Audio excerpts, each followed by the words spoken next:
Jaya Radha Madhava Kunja Bihari Jaya Radha Madhava Kunja Bihari Jaya Radha Madhava Kunja Bihari Jaya Radha Madhava Kunja Bihari Jaya Gopi Jana Vallabha Girivara Dhari Jaya Gopi Jana Vallabha Girivara Dhari Jaya Gopi Jana Vallabha Girivara Dhari Jaya Gopi Jana Vallabha Girivara Dhari Yashodanandana Braja Jana Ranjana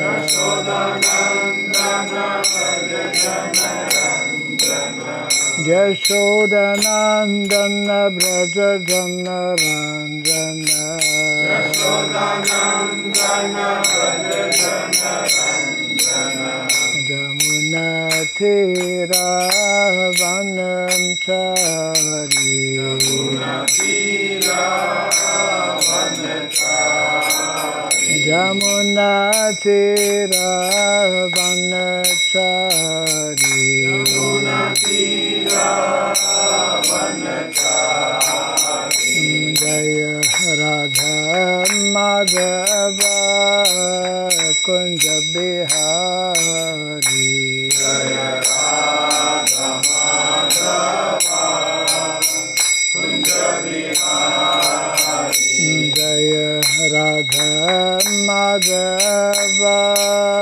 Kunja Bihari Jaya Radha Madhava Kunja Bihari Jaya Radha Madhava Radha Madhava Radhe Jaya Radha Madhava Radha Madhava Radhe Jaya Radha Madhava Radha Madhava Radhe Jaya Radha Madhava Radha Madhava Radhe Jaya Prabhupada Jaya Prabhupada Prabhupada Jaya Prabhupada Jaya Prabhupada Jaya Prabhupada Jaya Prabhupada Jaya Prabhupada Prabhupada Prabhupada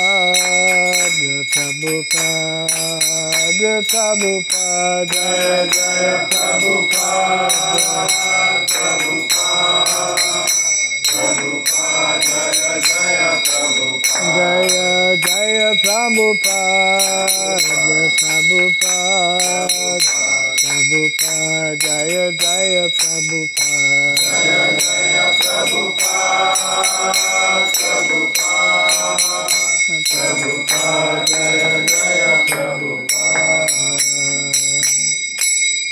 Gaura Premanande Jayam Vishupad Paramahamsa Pri Pradikacharya Stotara Satta Sri Srimad His Divine Grace Surabhyai Namah Bhakti Vedanta Swami Srila Prabhupada Ki Ananta Koti Vaishnava Vrinda Ki Skanda BT Founder Acharyas Divine Grace Srila Prabhupada Ki Namacharya Srila Haridas Thakur Ki Prem Sagaho Shri Krishna Chaitanya Prabhu Nityananda Shri Advaita Gadadhara Srivasadi Gaura Bhakta Vrinda Ki Shri Shri Radha Krishna Gopa Gopinath Shamakunda Radhakunda Giri Govardhana Ki Shri Vrindavan Mathura Dham Ki Shri Dwarka Dham Ki Shri Jagannath Puri Dham Ki Shri Navadip Mayapur Dham Ki Shri Mayapur Chandraday Mandir Ki Gangamayi Jumanamayi Ki Tulsi Devi Bhakti Devi Ki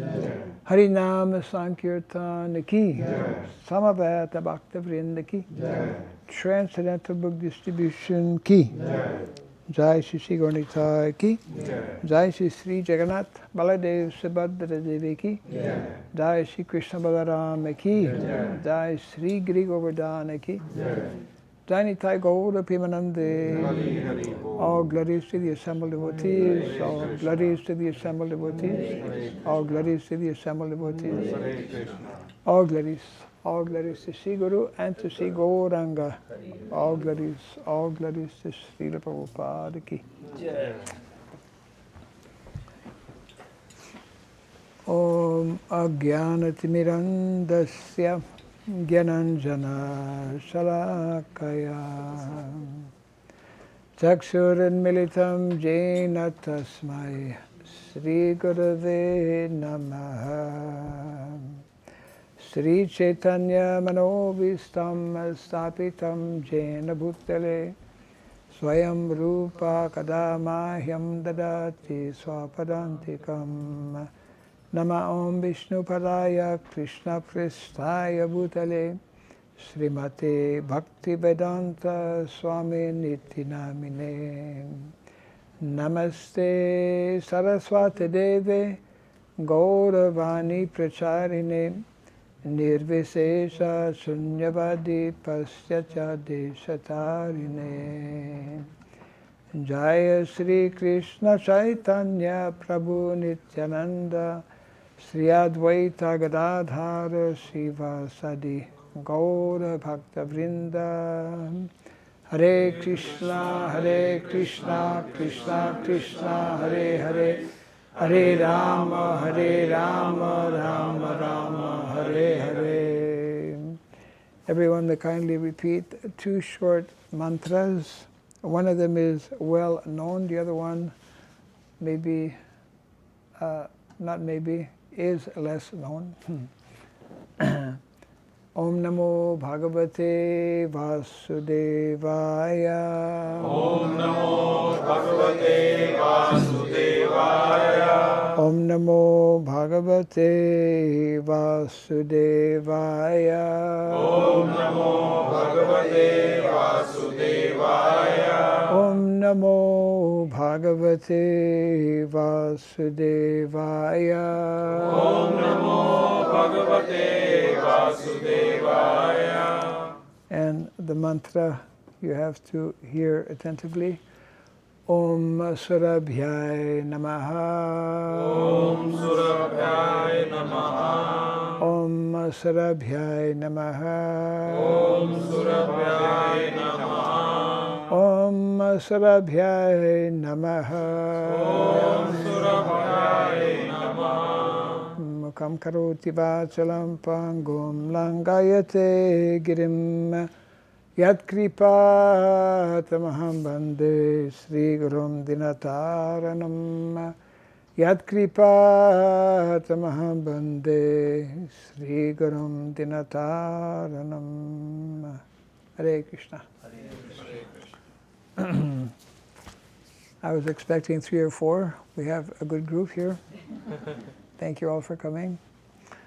Where is Jaidev? Disappeared. Hiding. Oh, there he is. Okay. So, both, he's Jaidev, by the way, and myself are traveling. We just arrived yesterday, right? Yesterday, yeah. Jaidev is from Kazakhstan, which is quite some distance from here. I'm from Canada, which is right here. Most of you, I think, from India, which is also quite some distance away. So we're thankful to our Sri Garuda Pandit Prabhu, who's sitting here, for those of you who may not know him, and his good wife, who is sitting there, yeah, okay, yeah, for kind of arranging. We were here actually in Canada, in Ontario, a few months back. In the month of March. Yeah, when it was a little colder than now. And we were staying at that time at the Gear Farms. Who knows about Gear Farms? Okay, yeah. I suppose anyone who's especially interested in taking what we call ahimsa milk, or milk from, protected cows, will know about Gear Farms in Ontario. Yeah, probably not so many places. And probably most of you are from Mississauga area, I suppose. Yeah, okay. Close by, yeah. Well, Toronto is, like most big cities, is ever expanding. So, yeah. There's all different parts of Toronto that are connected with Toronto, yeah. So, possibly our Garuda might have mentioned a little bit about the topic that we would like to kind of speak about this evening, and hopefully it will be of interest to not only some of you, but all of you. Anyways, that's, we'll see.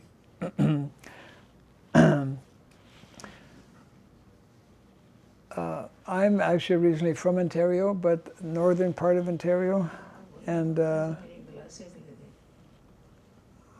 I had spent some time mostly in Montreal, and well, in the early days actually in Ottawa. Of course, Toronto is a place we would visit, especially when there is Rath Yatra. And they celebrated, have they already celebrated their 50th anniversary of holding Rath Yatra? Yeah. Was it last year or this year? I think last year. This Maybe year is 54th. 4 years. 54th, I think. 54th. Okay, this year 54, huh? Yeah. Yeah. So, yeah, Toronto Temple is one of the early temples. As a matter of fact, when I joined as a devotee, the temple was not where it is now. Yeah, it's Gerard Street, right? No. It was in Gerard Street, yeah. And it was kind of an ordinary house. Well, same in Ottawa, in those early days, we would be renting a house or some apartment before we started, getting the present temples that we have now.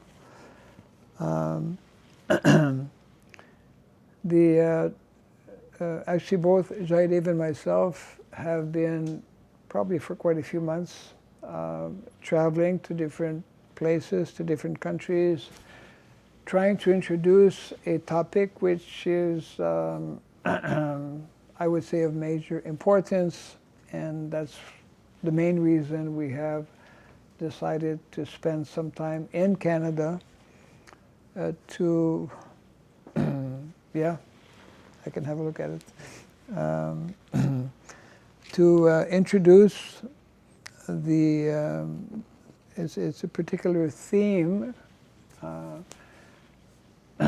and we could say initiative that we launched in India, well, in the month of May, which is not too long ago, just a few months ago, beginning of May. And is very much connected with one aspect of the Krishna consciousness movement that is possibly less known, less talked about, less understood. And that topic deals with what is called it's an integral part of our Sanatan Dharma. We call Varnashrama Dharma. Dharma is a very interesting subject matter, very important one as well. I mean, in the beginning of the Bhagavad Gita, Krishna explains how he descends in the material world, as I think most people from India know this particular verse.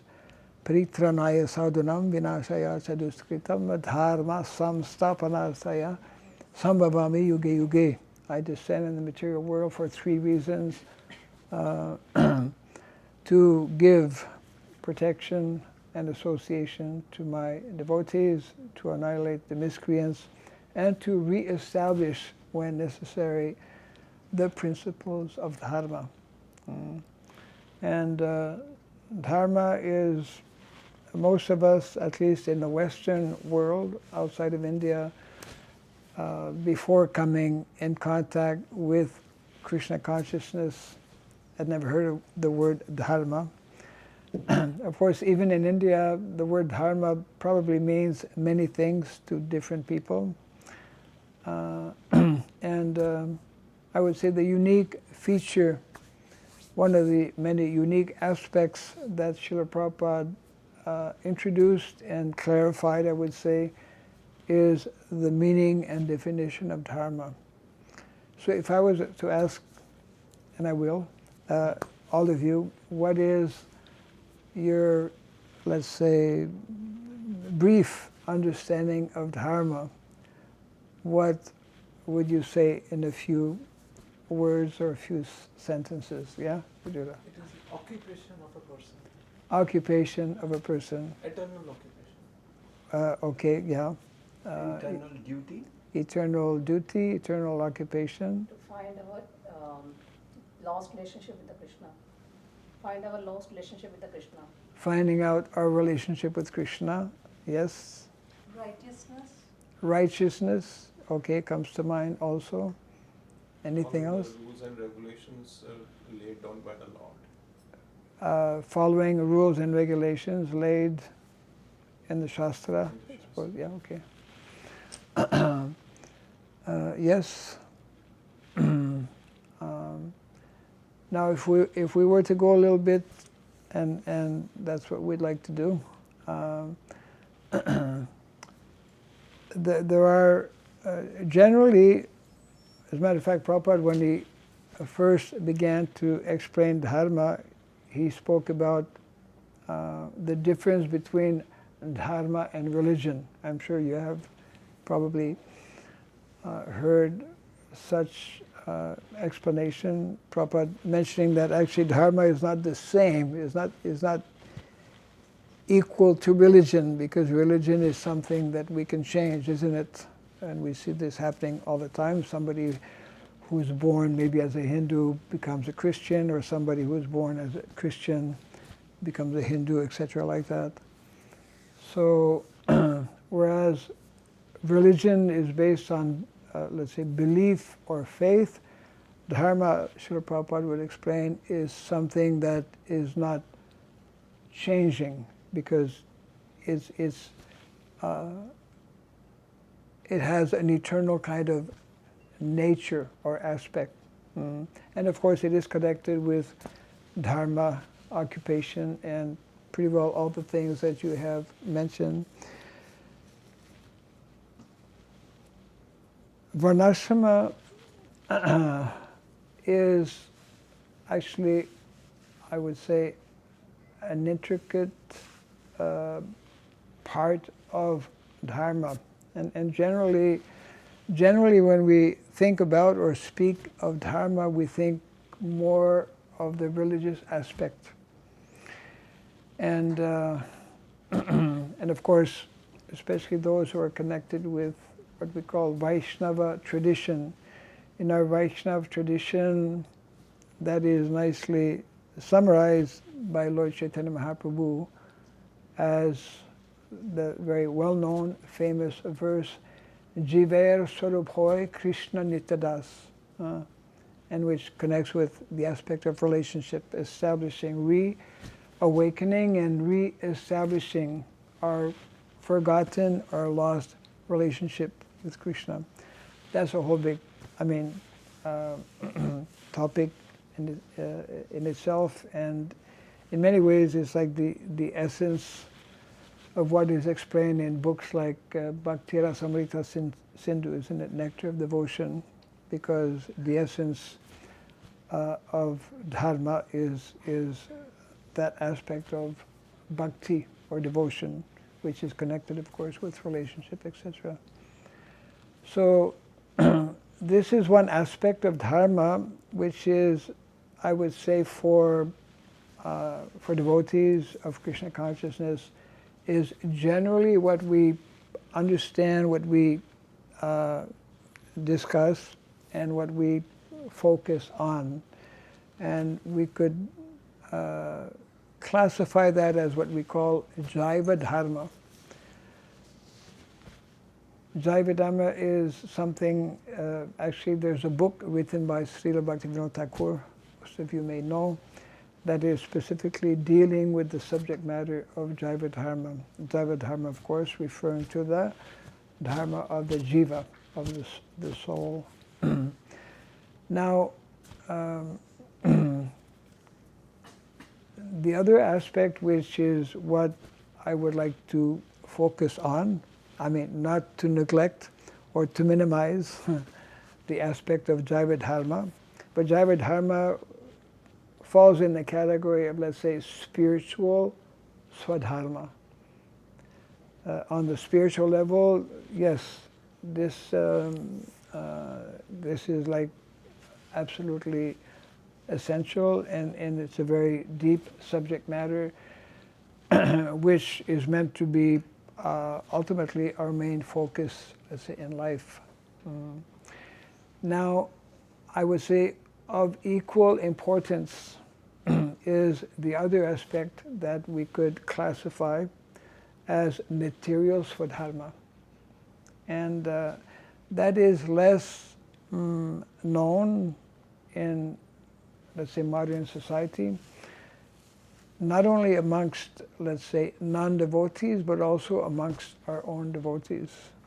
And it's a very, in many ways, equally deep and important subject matter, because in the same way that, let's say, on the spiritual level, our spiritual occupation is meant to be engaged in the devotional service of the Lord, and it is an unchanging kind of activity. On the material level, on the material platform, there are also very clearly defined activities which are recommended actually in the Shastra.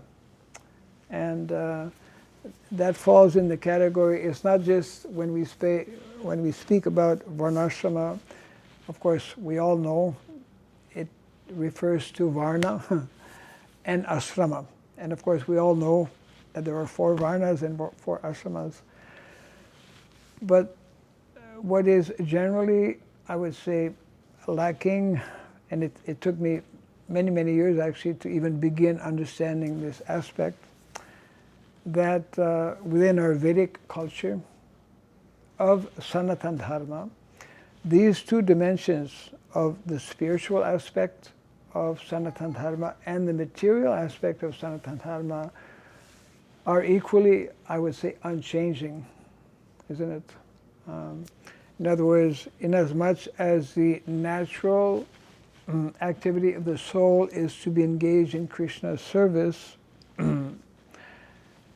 the natural activity of the material body, of the material, let's say, reality of life, is very specifically defined actually in the Shastra as being of a particular nature. We speak of, like in the Bhagavad Gita, Krishna speaks of prescribed duties.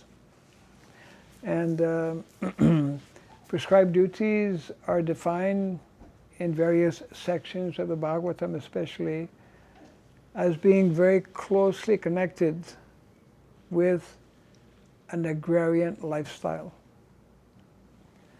Agrarian lifestyle means actually connected with land. Agrarian lifestyle means connected with cows. So in other words, there's a whole culture, there's a whole lifestyle, which, of course, in modern day society especially, because most of us, whether we are nowadays in the Western world or in the Eastern world, we live in a more urbanized lifestyle, isn't it? We live in cities, in towns and cities largely.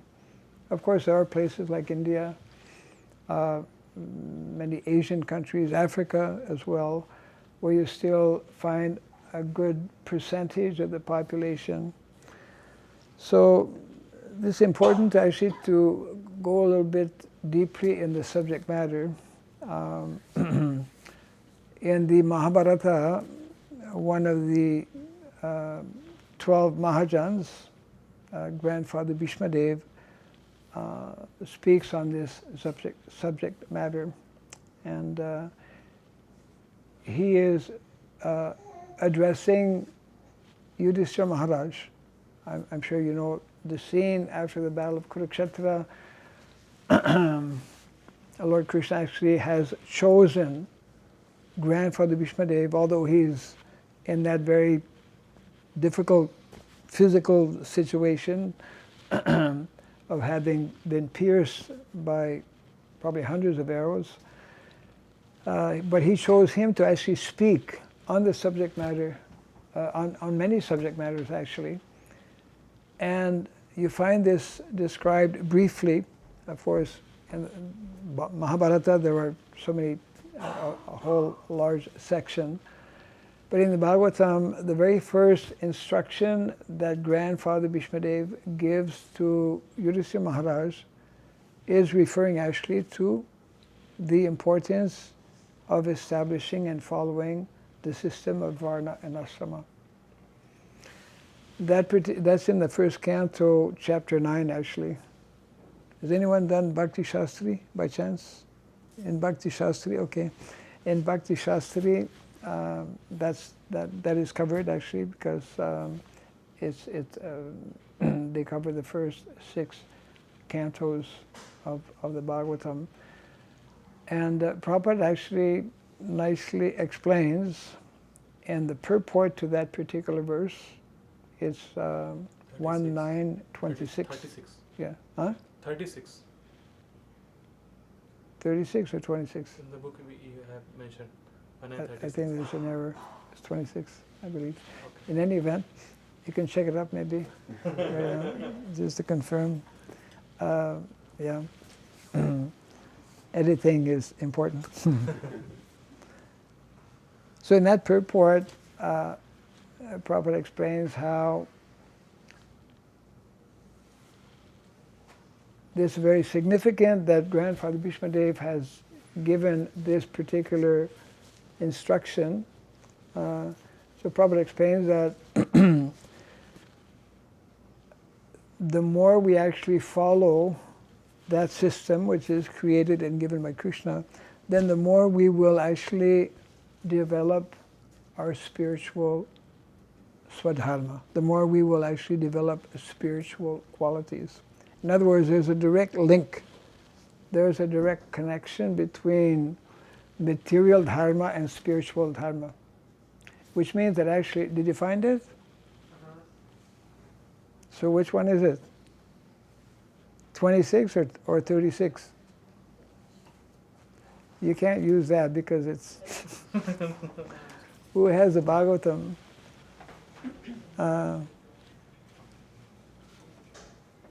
You just look for 1:9:26.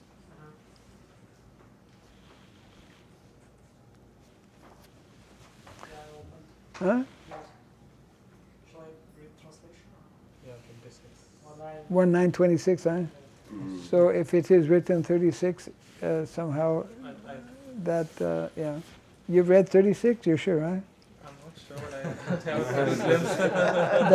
That's another thing also. I think I remember correcting that, but anyways, we can check later on. 26, yeah, 26. 26. Bhishamadeva It's there, explains 26. social orders. Okay, so he's in error. King Yudhishthira. It is 26. It is 26, yeah, right. Thank you, Jaidev. Yudhishthira's inquiry. Right. Well, actually, maybe you can read the, since you have it, you can read the text and only the first line of the purport, because that's where Prabhupada makes the point. You can read the text possibly, yeah. Bhishamadeva answered Yudhishthira's inquiry. Bhishamadeva answered questions about human duties. Varna ashrama definition. He defined social classes and life stages based on individual personal qualities. 2 paths. He outlined interaction through material attachment and counteraction through spiritual detachment. Yeah, so before reading the first line of the purport, so here we see this is like Grandfather Bhishmadev is beginning, it's like, he's about to leave his body anytime, but somehow, in one sense it's like surprising, he speaks about something material. Because Varna and Ashrama is a material system. It's a material social system, Vedic system. So then, read the first line of the purport. Everyone listen carefully. Key teaching, social duties. Work and duty match a person's natural inner qualities. Stages of life. Training leads people from student towards life. No. No, this is not that.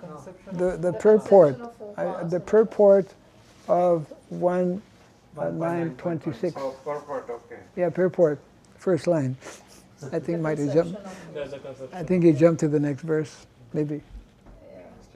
The conception of 4 castes and 4 orders of life as planned by the Lord himself, Bhagavad Gita 4.13, Yep. is to accelerate transcendental qualities of the individual person. Okay. So that Yeah. I know you've not finished the line here, but I just want to stress this. Prabhupada is telling this system, which is created by Krishna, is meant to accelerate the qualities, transcendental qualities of the individual person, so continue. that he may gradually realize his spiritual identity and thus act accordingly to get free from material bondage or conditional life. Yes, okay, thank you.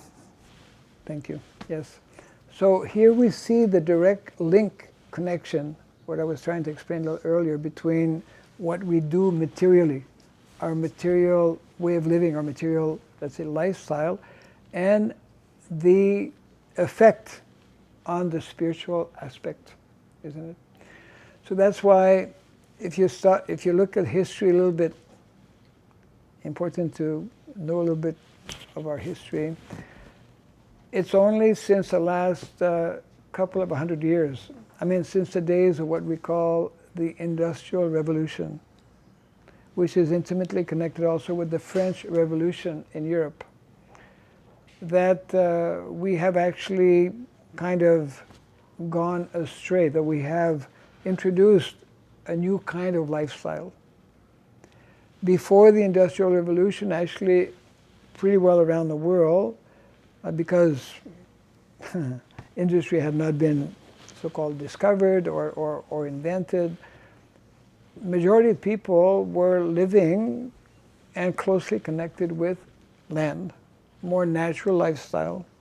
People were not traveling as much. People were much more localized, and we were discussing on this point. Chanaka Pandit actually mentions how if one wants to be happy, and I'm sure everyone wants to be happy, I won't ask for a show of hands. Sometimes I do, and surprisingly, not everyone raises their hands. Probably maybe they don't hear the question or whatever. So, obviously, everyone wants to be happy. So Chanaka Pandit mentions there are 3 ways or 3 things necessary, and this should be of interest to all of us. Number 1 is to live local lifestyle, localized life. Means without having to travel far away to earn a living, basically, to meet our different material needs. So that perfectly describes, of course, village life. Village life is where your means of livelihood is walking distance, your field, your land. Because traditionally, and this is an important point, which Krishna makes in both the Bhagavad Gita and also in the Bhagavatam, traditionally this is how people lived, and according to our Vedic, let's say, culture, this is meant to be the standard lifestyle for the vast majority of people, not only 500 years ago or 5,000 years ago when Krishna lived in the village of Vrindavan, is meant to be the standard way of living all the time, because dharma is something that is sanatan. Sanatan means actually it doesn't change. It's not meant to change.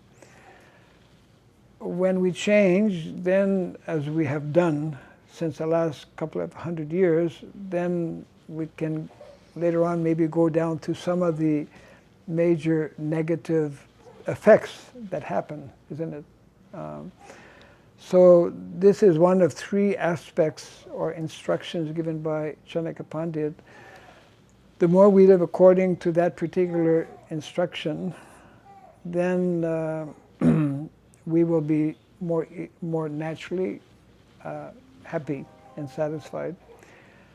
Second point that Chanakya Pandit mentions is that one will be happy if one is not a debtor, if we don't have debts, if we don't overuse our credit cards. Well, yeah, there's a whole whole long list that is there, and in modern day society we are induced, we are invited, we are given free credit cards because as soon as we have it, the tendency is to start using it, and we do, and it becomes like it becomes a major problem. And as a matter of fact, that is connected, because most of you are from India, with what has happened in the last 30 years with farmers, isn't it? With thousands, I don't know what is the latest figure, but last time I was looking at it, over 20,000, if not 30,000 farmers having committed suicide because of having become indebted, isn't it? Because of the whole modern way of doing agriculture. So these are two, and the third instruction is given also, one will be happy. This is very, Krishna consciousness is very down to earth and very practical. One will be happy if one can digest his food. True or not true? Yeah, yeah, and nowadays, of course, because of so many factors, we all have, to different degrees, health issues, health problems. Not only because of the kind of food that we eat, but also the kind of lifestyle that we are leading, isn't it? Yeah. So this particular book here is based, actually it's a series of seminars that I presented earlier this year in Ukraine, of all places, where we have one community that's called New Mayapur. We have at least two New Mayapur communities within ISKCON. The first one is in France, actually, where Prabhupada visited many, many years ago. I think it's about maybe 700 acres of land in France. And in Ukraine, maybe they have this community for the last 4 or 5 years, possibly more. And they have a number of families living there. And so I was invited to go on the 31st of January this year for their inauguration of a Varnashram college. They inaugurated Varnashram college at that time. And so I was there for about 5-6 days, and that's where I presented a series of seminars, 5 of them actually. So those 5 seminars is what makes up this book, basically, explaining different aspects of Varnashrama. And one aspect I mentioned a little earlier is connected with what is called the 3 gifts of nature. Well, the first aspect is that it's really important for all of us, regardless of where we are living, regardless of what we are doing. It's really, I would say, even more critical for us to understand in the context of what is taking place in the world today, these 2 levels or these 2 aspects of dharma. That dharma is not simply being religious and practicing spiritual life and let's say advancing in devotional service. It is, in many ways of the 2 aspects of dharma, the most important, because although it is rare, one can just focus on that and doesn't have to worry about the material aspect. But Prabhupada explains that this is possible only for personalities like Haridas Thakur and Chaitanya Mahaprabhu. And there aren't so many of those personalities in the world, isn't it? Yeah.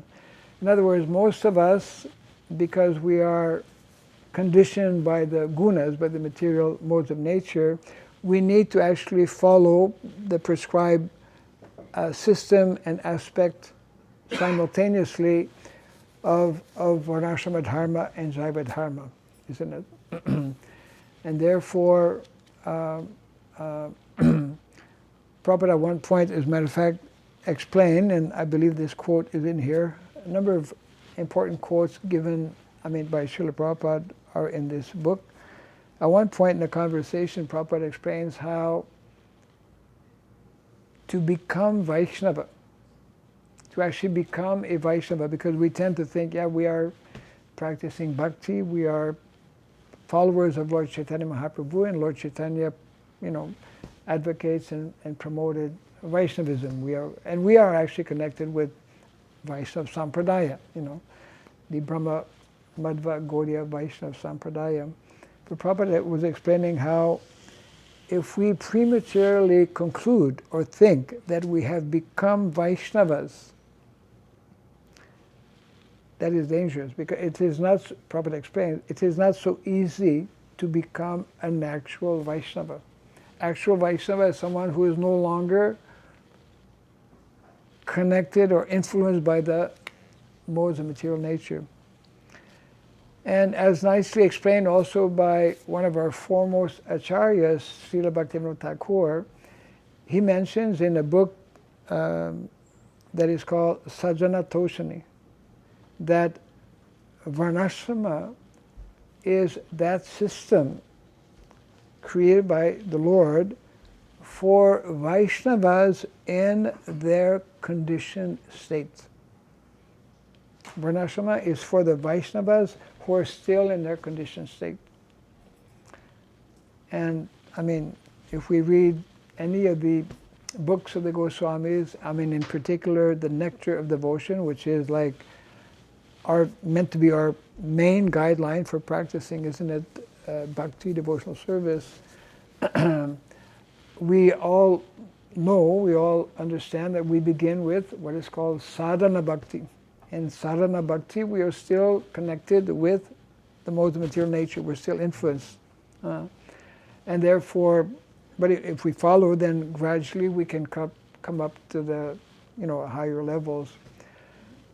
So therefore, this is one of the important points to understand, that, and I would say largely, having been within this society for the last 50 plus years now, we have created, we have somehow allowed a kind of disparity or difference or inequality to be established between Jaiva Dharma and Varnashrama Dharma. In other words, we are not sufficiently or properly understanding the need and the importance to actually manifest or live according to the principles of Varnashrama Dharma. If we really understand, as Prabhupada explains, as Shastra also explains, that, like in this purport we read also, that the more we follow that system of Varnashrama, the more this will help us to advance spiritually. Very important point that Prabhupada mentions in many different places as well. So this is one aspect, and the other aspect is that, I mentioned that a little earlier, and that's why the picture is here as well. There's a picture of Vrindavan, basically.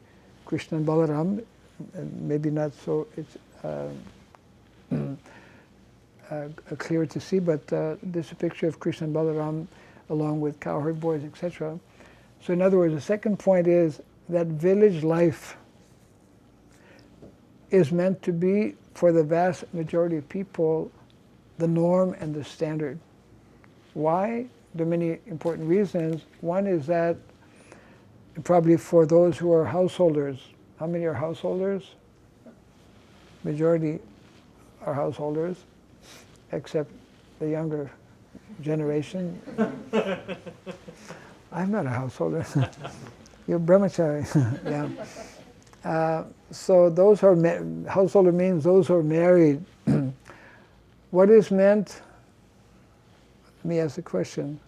What is meant to be the means of livelihood according to our Vedic culture for the vast majority?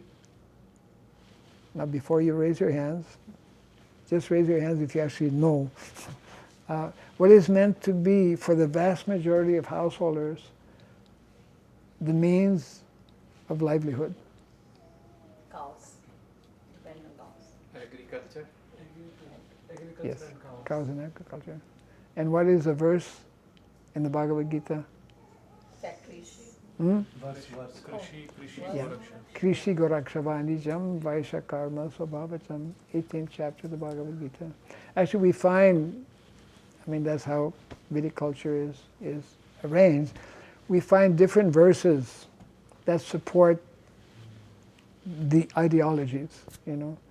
So, in other words, the science of economy, the real, sustainable, scientific system of economy is defined in our Shastra, in the 18th chapter, as being, agriculture, natural agriculture, not modern type of agriculture. And agriculture cannot, we learn from Vedic culture also, proper agriculture, because now, you know, some people are having like ponds and they raise fish, and it's they classify that as being agriculture. It's not really agriculture. But in the Vedic culture, one cannot do proper agriculture without cows and bulls, of course. Yeah. So that's a whole. That's, you know, if we look at the whole lifestyle of the residents of Vrindavan, that we find that fully exemplified, isn't it? That's why the Vrindavan is not only important for us as devotees in terms of the spiritual aspects and dimensions that we find there, you know, all of the wonderful natural relationships that are experienced, all the different rasas, isn't it? That's a whole big topic in itself, that, you know, from Shanta Rasa to Madhurya Rasa. They're all displayed perfectly actually in Vrindavan, which is what we generally are more attracted to, which is fine, which is nice. But we tend to forget that actually, and that's the third aspect which is dealt with in the book here, there are 4 Vedic sciences, which are a combination, I mean, they connect both with Jaiva Dharma and Varnashrama Dharma, and those are fully manifest in Vrindavan. So I mentioned the first one, which is actually the last one listed, which is called Varta. Varta means the science of economy, isn't it? So the real science of economy is, we could say, unknown in modern day society. Every nation in the world is especially focused on economic development, isn't it? But they're doing it the wrong way. You see, because real economy, real economic development is connected with, must be connected. There's one quote in here, Prabhupada, I forget from which place, maybe Bhagavatam or Bhagavad Gita, that to think of economy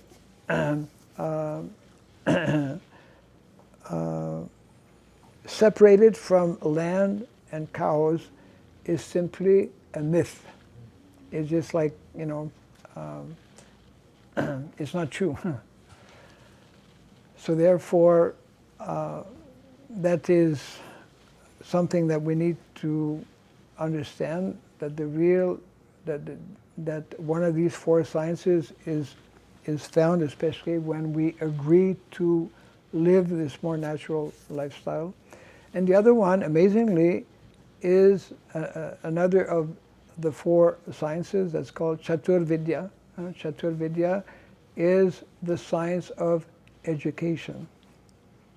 That's a big topic in itself, of course, and Prabhupada, we all know, was quite strong in condemning, isn't it, modern day education, which he referred to as modern day slaughterhouse, Atmahana, killer of the soul, because people are not introduced or not taught about what is most important, the science of the soul. So there's another important purport, which is in the 10th canto, 10, 11, 37. You can check it up. Yeah, 10, 11. This chapter is dealing with Krishna's daily activities. Wonderful, as a matter of fact, we can read it because it's not a very long purport. We can read the... 11:37. Yeah, 10, 11, I can read the purport? Yeah, well, first let's read the text. I'll just explain briefly. This is when Nanda Maharaj decided to move actually from Gokul because there were too many things happening, too many demons coming, so they moved to Vrindavan. The whole nice description of that. And then when Krishna was still, actually it was after the Damodar Leela. So Krishna was still like crawling practically. So after a few years, Krishna, when he grows up, then this verse comes. So you can read the text. Yeah, so translation of 10:11:37. Yeah. In this way, Krishna and Balram, acting like small boys and talking in half-broken language, gave transcendental pleasure to all the inhabitants of Vraja. In due course of time, they became old enough to take care of the cows.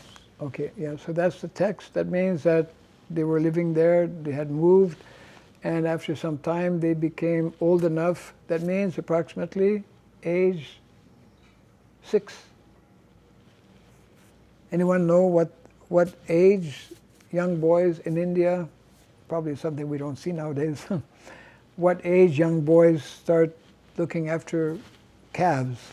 This is what is explained here, that when they became old enough, they were given the responsibility to look after the small calves. So that's around the age of 6. So yeah, can you read the purport slowly, Yeah, okay. clearly. As soon as Krishna and Balram were a little grown up, they were meant for taking care of the calves. Although born of a very well-to-do family, they still had to take care of the calves. This was the system of education. Those who were not born in Brahman families were not meant for academic education. The Brahmanas were trained in a literary academic education.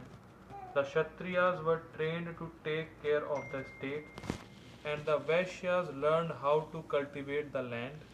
and take care of the cows and the calves. There was no need to waste time going to school to be falsely educated and later increase the numbers of the unemployed. Sounds familiar. Krishna and Balaram taught us by their personal behavior. Krishna took care of the cows and played his flute, and Balaram took care of agricultural activities with a plow in his hand. Yes. So this is very important and significant purport where, Krishna's playing the flute is not only to attract, it's mainly to attract the cows. That's how Krishna renders service, because the cows are very unique and very special. They are very much attracted to sweet sound, because by nature, and if you stop and think about it, it makes so much sense. Cows by nature are in the mode of goodness. Most of us in Kali Yuga by nature are not in the mode of goodness. True or not true? Kalo Shudra Sambhava. Everyone in Kali Yuga basically is born Shudra, means in the mode of ignorance. So just see how wonderful is the Vedic culture. If we actually follow what is the recommended system, that we should be living localized, and that the main economy should be connected with cows and land, it means every day we will be associating with a living entity already in the mode of goodness. Means it will help us automatically, inconceivably, naturally, to develop the mode of goodness. That's why in Vedic culture, very famous, well-known verse, Namo Brahmanya Devaya Go Brahmana Hitaya Cha Jagat Hitaya Krishnaya Govindaya Namo Namaha. Go Brahmana. Go cows, Brahmana, Brahmanas, saintly persons. So saintly persons, that's why it mentions that cows and Brahmanas belong to the same family. They belong to the same family of goodness. Yeah. I mean, one is a human, one is... Actually, cows are not considered as animal. I mean, and cow dung is also not ordinary stool. Cow dung is pure, as we know. And therefore, that's the point I was trying to make, is that when we agree to live this lifestyle according to the lifestyle that is recommended in the Shastra, then we come in contact with these natural sciences which are actually necessary to help us. Ultimately, all of that is to help us progress and advance towards what is meant to be the goal of life, self-realization, and ultimately developing our relationship with Krishna, developing pure love of Godhead. Now it's interesting, maybe I'll finish on this point here, because whenever I meet with devotees, then I try to give a little bit of, basic information on this theme, and then it's always, I feel, important to give an opportunity for devotees to share maybe some thoughts or maybe some questions that might be there. Before we do that, there's another aspect which is also mentioned here. Within our own society, way back, actually many years before Srila Prabhupada came to the West, he wrote a number of articles, and he wrote one particular essay. Who knows about the essay called Gita Nagari? Generally, most people So don't feel too bad. Most people don't know. You should know. But yeah, right. Gita Nagari? Yeah, it's there's Gita Nagari farm in the U.S. Where I'm talking about an essay that was published in Prabhupada's Back to Godhead magazine way back in, before most of you or most of us were born.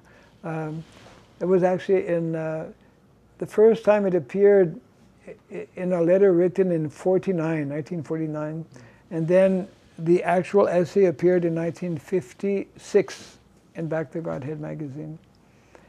And there, in that essay, Prabhupada, he kind of like introduces his vision, his understanding of how to establish the mission of Lord Chaitanya Mahaprabhu. And it's very, very important actually for all of us to know about these 4 specific phases. And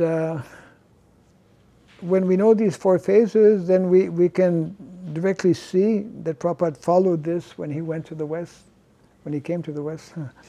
And also we can see this in the pastimes of Lord Chaitanya. The first of the 4 phases is connected with introducing the chanting of the holy name and also distributing books. And it's called, Prabhupada called it, he gave the name or the word movement, 4 movements. So he called it the Sankirtan movement, chanting the holy name and distributing books. The second phase that Prabhupada identified was, he named it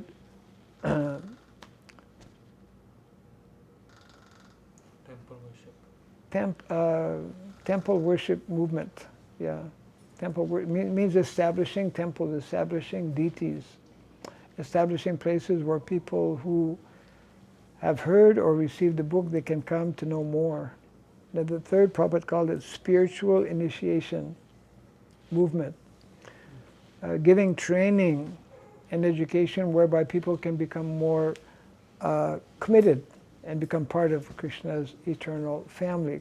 And the fourth movement, which is the topic that we are discussing, Prabhupada called it classless society movement, which refers to Varnashrama Dharma, where regardless of one's Varna and Ashrama, everyone is focused on the same activity of Bhakti, of serving Krishna, isn't it? Where everyone, regardless of where one is situated both materially and spiritually, is knowing about and focused on Krishna, basically. So when that is not there, our acharyas refer to that kind of varnashrama as asuric varnashrama. So basically there's 2 kinds of varnashrama. The one that our more recent acharyas have identified and coined as Daiva Varnashrama Dharma. And Daiva, of course, means divine, and in our context, Daiva means not just spiritual, but devotional, or the Bhakti element. And the Bhakti element is only there when Krishna is there. Otherwise, this is nicely explained actually by Srila Rupa Goswami in the Nectar Devotion, when he explains about 3 types of happiness. What are the 3 types of happiness that one can find or experience? Generally, most people know only one type of happiness, which is material happiness, isn't it? We're in the material world, and unless people, come in contact with spiritual knowledge, they will only know about material happiness. And we all know that material happiness is not what makes us happy, because it's temporary. It's chapala sukha, flickering happiness.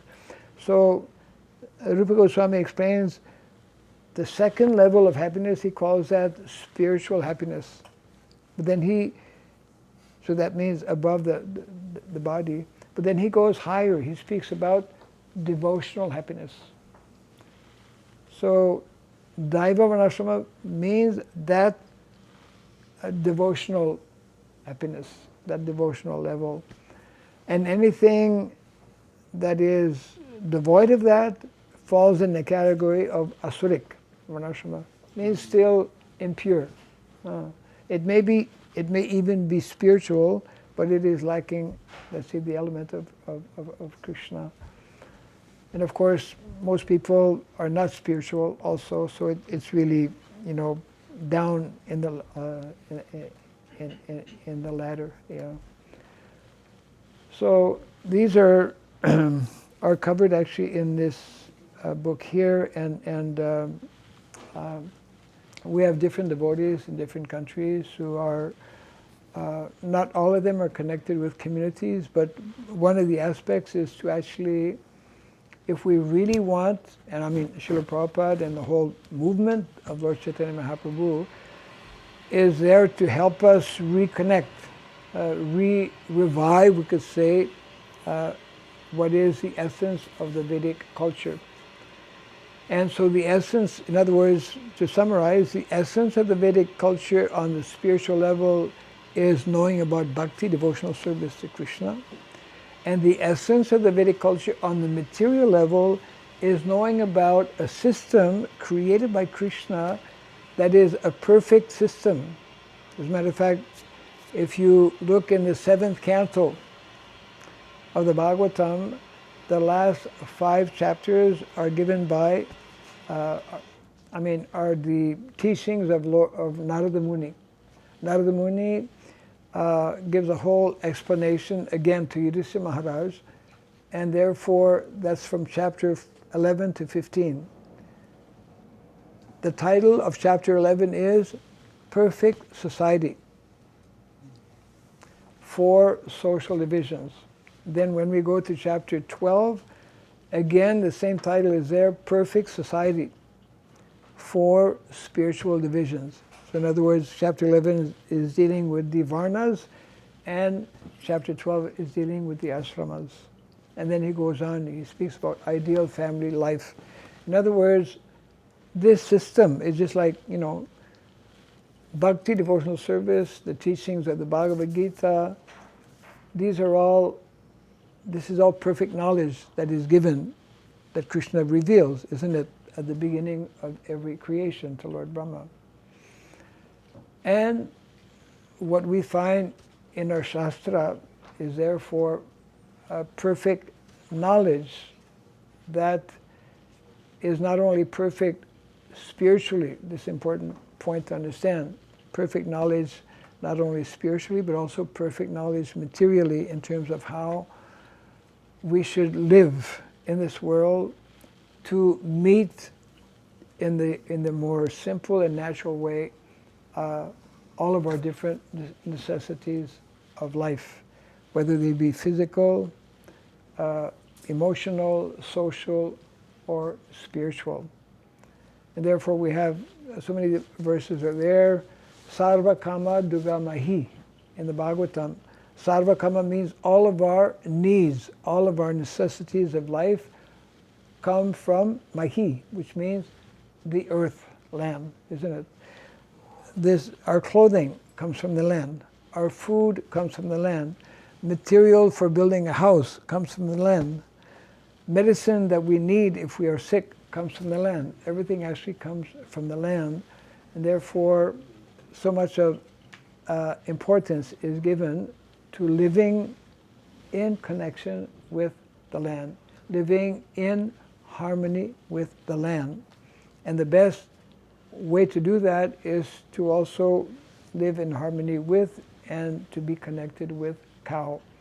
These 3 gifts of nature are referred to as mothers. And what does a mother do? She gives, especially in the very early days of the life of a child, she nourishes the child by her milk, isn't it? Breast milk from the mother. She nourishes. And she gives, of course, love and affection and care, protection. So that is the nature of mother. So cow is mother. Gava pratista bhutanam. All living entities actually depend on cows. That's a whole big subject matter, which is immediately not obvious to us, especially in modern day society, because we are so much disconnected actually with some of the basics of that culture. So mother cow, that's one of the three gifts of nature identified by grandfather Bhishmadev. Mother Bhumi, land, we say mother nature. And then mother Saraswati, means knowledge. Cows, land, and knowledge are the three gifts of nature given by Krishna to humanity. The more we are understanding, the more we are connected with these three gifts of nature, the more we can advance spiritually, and the more easily we can meet our different material necessities of life. So basically, that's kind of like the gist of this book. And we are going around trying to bring some awareness to as many people as possible, beginning with our own devotees, our own congregation. And we are in the process of establishing our headquarters actually in a place which is probably somewhat remote, that is maybe less known, in Cambodia, of all places. Who's been to Cambodia? Not yet, huh? We invite all of you to come to Cambodia. Why Cambodia? Because Cambodia, we were developing a community there, and it's very, we have about 100 acres of land, actually. I've been going to Cambodia for the last 15 years, actually. And probably most of you have heard of what is called Angkor Wat. Angkor Wat is very famous, yeah. I mean, largest Vishnu temple in the world. Millions of people every year, actually, from so many different countries go to have darshan of Angkor Wat. And so close to Angkor Wat, we have about 45 minutes away, we have our center. Many years ago, actually, Angkor Wat used to be, that's where the capital of Cambodia used to be. Now it's in a different place called Phnom Penh. And there's a river. I was totally surprised. There's a river that flows through the whole country of Cambodia. And what's the name of that river? Anyone know? And I'm just now forgetting. It's the name of that river is actually, you can look it up. Yeah.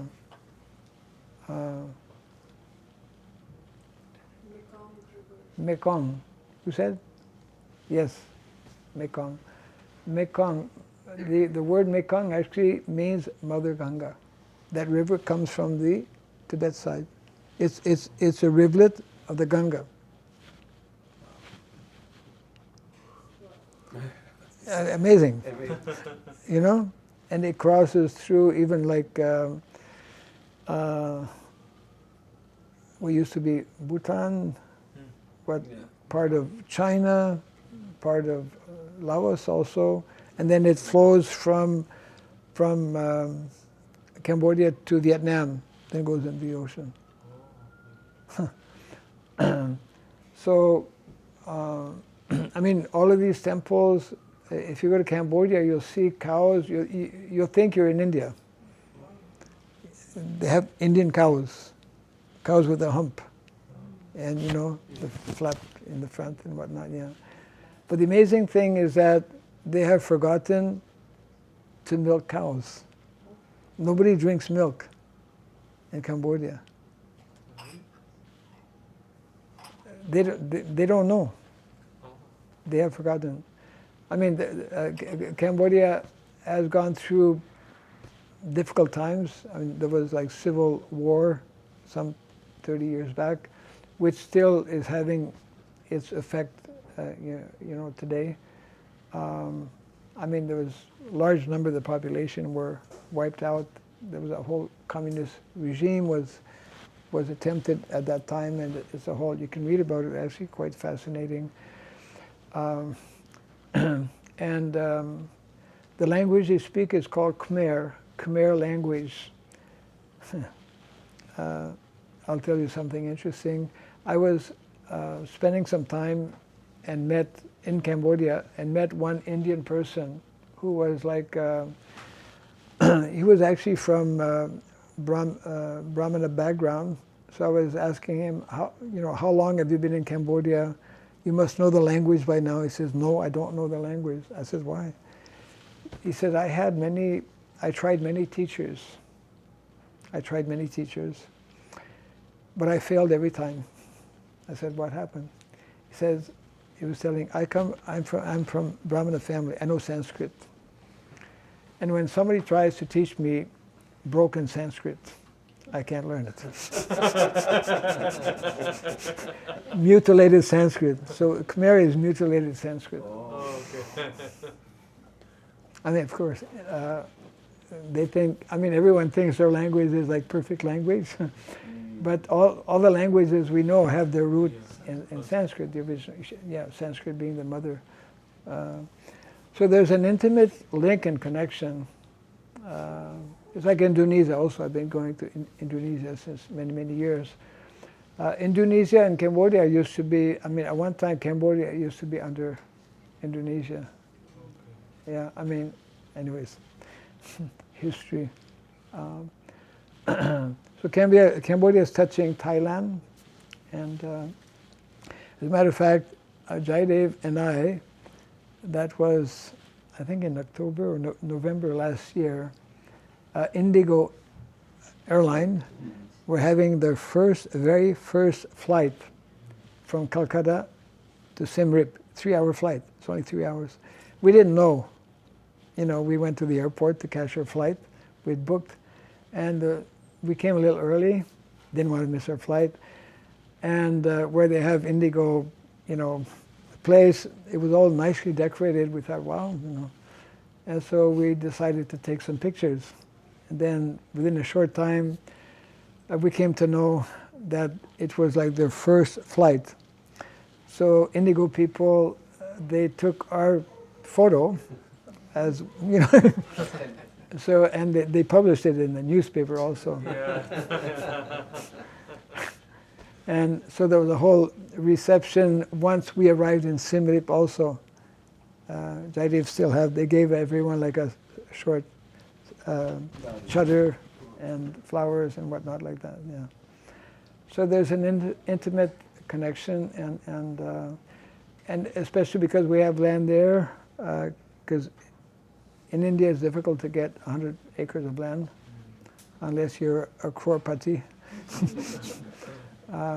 So basically, I'm trying, myself and other devotees as well, we're trying to kind of introduce this whole idea. Even though most of us, or most devotees, maybe cannot physically, let's say, go back to a village setting, but we can all introduce different things wherever we are living, For example, we can start to grow, have some plants, flowers.